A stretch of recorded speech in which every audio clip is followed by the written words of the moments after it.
Alright, I'm Grant Revere out of the Baton Rouge office, and I'm going to tell you about my pyramid for the 13 decisions and how I generally approach customers with those decisions in mind. The first one that I use is builder. I want to develop such confidence in our company that no matter what this client is going to do, they're going to build with us and they can't see themselves doing anything different. Second is I generally go over area. This is to me is a good relationship builder actually. I can show them the benefits of where they are building and show them that we kind of have, maybe I have their interest in mind. The third one is unsatisfied. I do like to know pretty early on, why are they here, who are we up against, and what are our advantages and our disadvantages that I will of course keep to myself if there are any. Home site, that is very important for our area. We oftentimes build in hurricane prone areas, so I want to know what house is feasible for their location. And once again, that is another confidence builder, showing them that we are experienced in making decisions on their home site. The last one is home on this row. We start going into home. I want them to absolutely fall in love with the home. I want to envision themselves being in this home. The next one is community. How does their community affect pricing? Have we previously built there? Once again, this is, and I repeat this quite a bit, but it's a confidence builder. It's knowledge, knowing, hey, we've built 3 houses in there, or so on and so forth. X factor.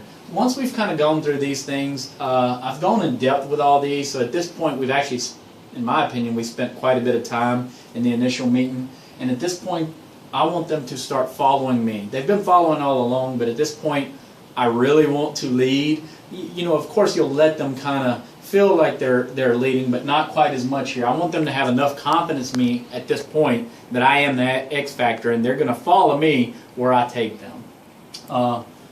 Market. You know, we start talking about the financials at that point. Once we start going everywhere, and they know they're going to build with us, and they know what house. I want to give them information on why it is the right time to build. And you know, with the economic climate, what it is right now, it is in fact a good time to build. Which brings us to our next one, which is economic climate.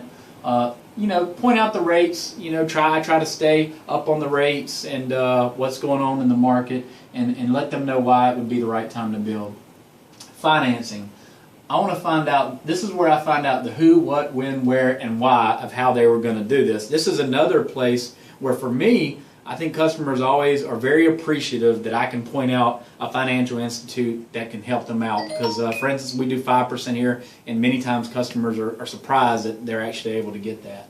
And then towards this, you know, and of course, in my opinion, hopefully this is achieved during the first meeting. So towards the end of that meeting, I want to give them a sense of urgency. I want to instill in them that this is the time to build, lay out the reasons why it is the time to build. You know, you never know what tomorrow holds, so we want to try to move them forward and let them know that even if they get away from here, we need to move this process along. And of course, you want to get a final decision out of them. That is getting them to say yes. Once you get there, hopefully you can close it the rest of the way out, which brings us to our last one, which is second final decision, as I call it, the sale after the sale. Once you get that initial yes, you've got to keep going. You've got to continue the sale and make sure you close the door on it. And that's it. That's my 13 decisions in the pyramid. Thanks.